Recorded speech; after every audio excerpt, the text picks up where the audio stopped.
జిల్లా కొడగండ్ల మండలం హక్యతండ గ్రామ పంచాయతీ పరిధిలోను బుక్య బొందమ్మ చందునాయక్ గారు మనతో ఉన్నారు. గెలిచిన తర్వాత ఈ తండాను ఎలాగ అభివృద్ధి చేశారో, ఇప్పుడు వర్షాకాల సీజన్లో శానిటేషన్ ఏ విధంగా ఉందో వారి మాటలు నేను తెలుసుకున్నాను. నమస్కారం సర్పంచ్ గారు. నమస్కారం మేడం. మీరు గెలిచిన తర్వాత ఎలాంటి అభివృద్ధి కార్యక్రమాలు ఈ గ్రామ పంచాయతీలో జరిగిందంటారు?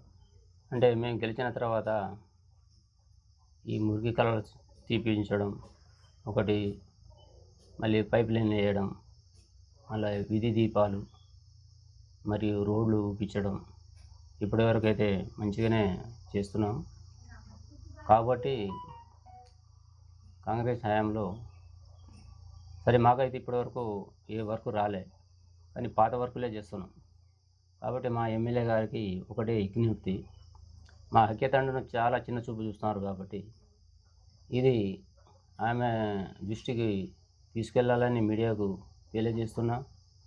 కాబట్టి మీరు సదా మీ వంతు మాకు సహాయం చేయగలరని కోరుకుంటున్నా. మరియు మా హక్యతండకు ఇంతకుముందు గ్రామ పంచాయతీ లేదు.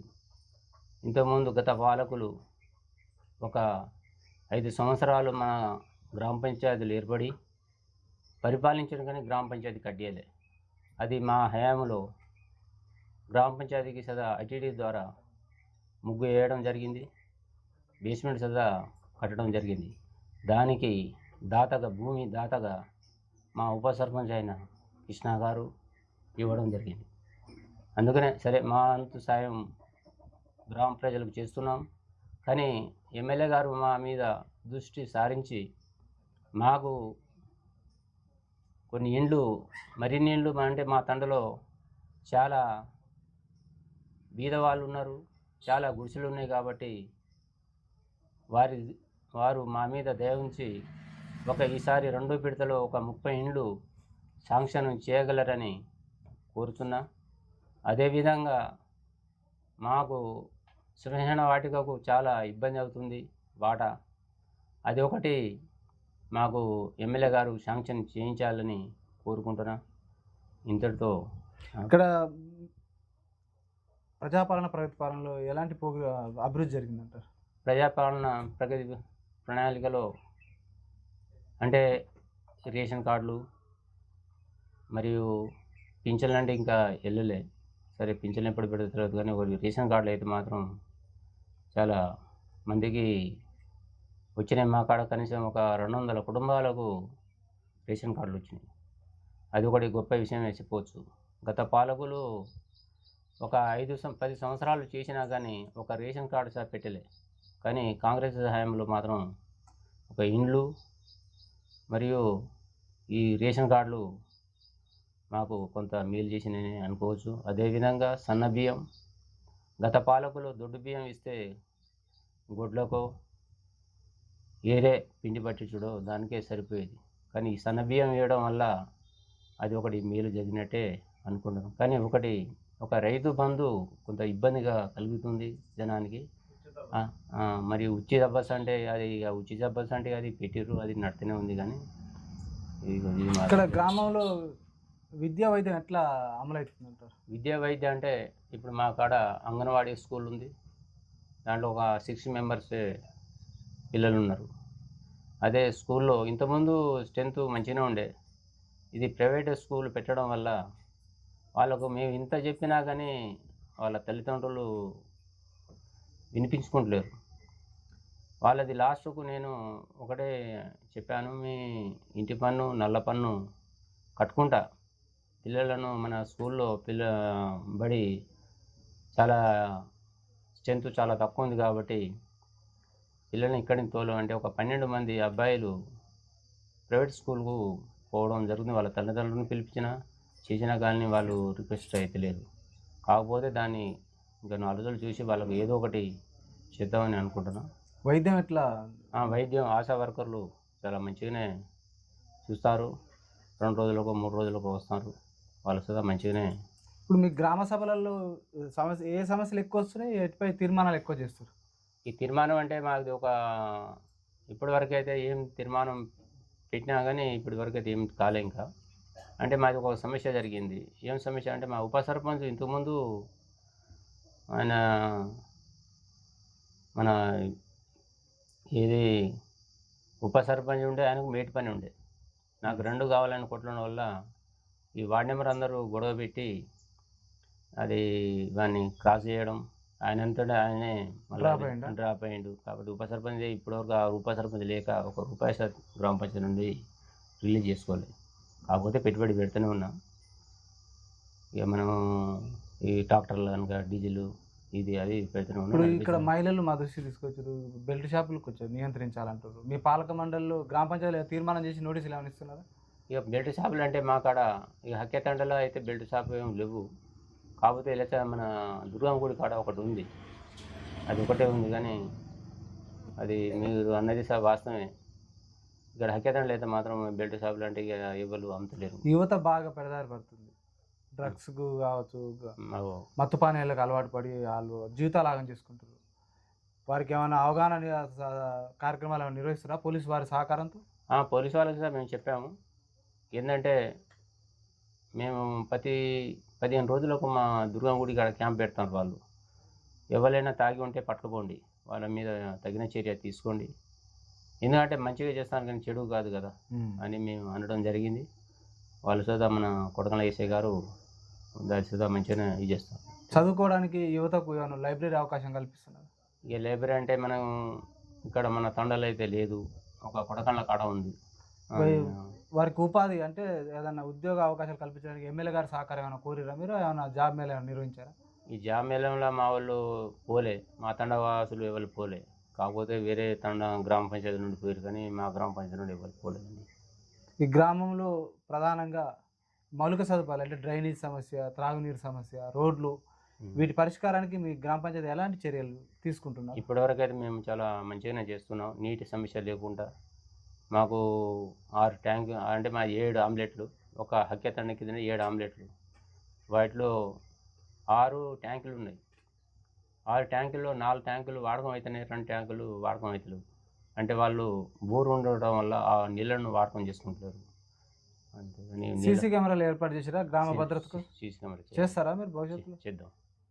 చేసే మన ఎస్ఐ గారు సార్ అన్నాడు, మీరు సీసీ కెమెరాలు పెట్టియండి, ఏది ఉన్నా మంచి అయినా చెడైనా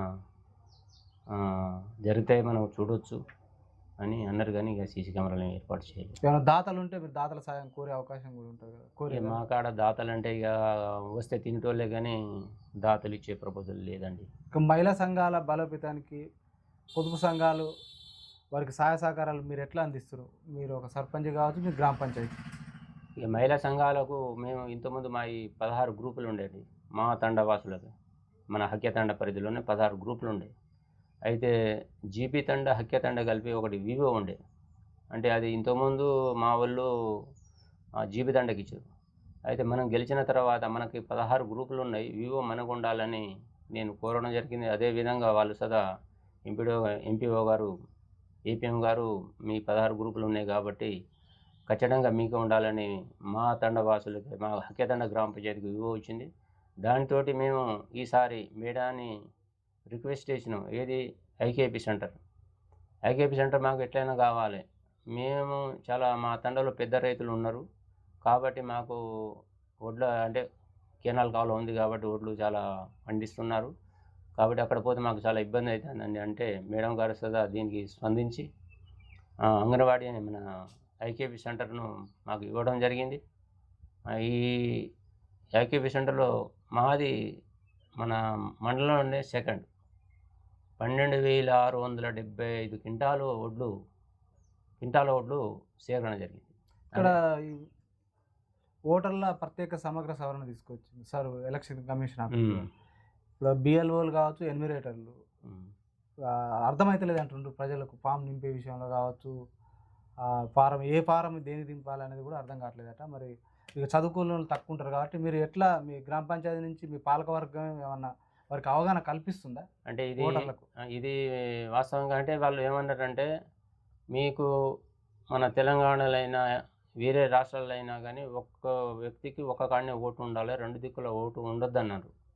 అంతే తెలుసు, కానీ ఆ ఫామ్ ఎట్లా ఉందో నాకు ఇప్పటివరకు చూపెట్టలేదు. వాస్తవంగా సెక్రటరీ గారు మీకు అవగాహన కల్పించాలి. బిఎల్ఓలు, ఎన్యూమరేటర్లు సర్పంచులు, వార్డు మెంబర్లు, ఉప సర్పంచ్ అందరికీ ఆడ కూర్చోబెట్టి మీకు ఈ అవగాహన కార్యక్రమం నిర్వహించాలి. మీకు అవగాహన ఉంటేనే ప్రజలకు చెప్పగలరు. అంతే అదే మరి అది మీరు దానిపై చర్యలు తీసుకుంటారుగా? మేము తీసుకుంటాం ఖచ్చితంగా చేస్తాం. మా కార్యదర్శి గారు కూడా ఒక 2-3 రోజులు అవుతుంది మాకు వచ్చి. అంటే మేము మా పీరియడ్లోనే ఒక 3-4 మన కార్యదర్శులు ట్రాన్స్ఫర్ కావడం అయింది. ఇక వాళ్ళు వచ్చుడు పోవుడు అదే అవుతుంది. కాబట్టి ఇప్పుడు మనకు రెగ్యులర్గా మన ఇక్కడ బావిలాల ఆ ఊరు నుండే వచ్చారు. ఆయన సరే అది మంచి వ్యక్తే. ఇప్పుడు ఏది ఉన్నా మేము చేయగలుగుతామని కోరుకుంటున్నాం. ఇక్కడ గ్రామ స్థాయిలో నర్సరీ నుంచి మొక్కల పెంపకం ఎట్లా కొనసాగుతుంది? నర్సరీ నుండి మేము వాస్తవంగా సపరేట్ బోర్ ఉంది. నర్సరీ సదా మంచిగానే అంటే మా గుగులోతు యాకు అతను సహా మంచిగానే చేస్తాడు. నర్సరీ చెట్లు సహా పెద్దగానే పెట్టించాం. గ్రామంలో తడి చెత్త పొడి చెత్త కార్యక్రమంతో పాటు మీ సిబ్బంది ఉంటారు కదా, గ్రామ పంచాయతీ సిబ్బంది ఎట్లా పనివేళలు ఎట్లా ఉన్నాయి, ఎట్లా బజార్లను ఎట్లా శుభ్రత పాటిస్తారు? ఇక మాకు 7 ఆమ్లెట్లు ఉన్నాయి కాబట్టి రోజుకు ఒక పెద్ద తండకు ఏమో 2 రోజులు పెట్టుకున్నాం, చిన్న తండకు 1 రోజు పెట్టుకున్నాం. సిబ్బంది మాకు 2 ఉన్నారు. ఒక ఆయన కారోబారు, ఒక ఆయన సిబ్బంది 2 ఉన్నారు. కాబట్టి వాళ్ళు కూడా మంచిగానే చేస్తున్నారు. సరే కొన్ని ఈ మురికాలలో ఉన్నాయి మాకు ఆడ చాలా తక్కువనే, కానీ ఈ వరదారి నీళ్ళు రావడం వల్ల, పొలం దున్నేటప్పుడు నీళ్ళు పడడం వల్ల అది బాగా జామ్ అయితే మన కూలను పెట్టేస్తుందా నేను మురికాలలో సాఫ్ చేయడం జరిగింది. ఇక్కడ గ్రామంలో రైతులు పొలాలు దున్నేటప్పుడు ట్రాక్టర్లకు వీల్స్ వేసుకొని పోతారట.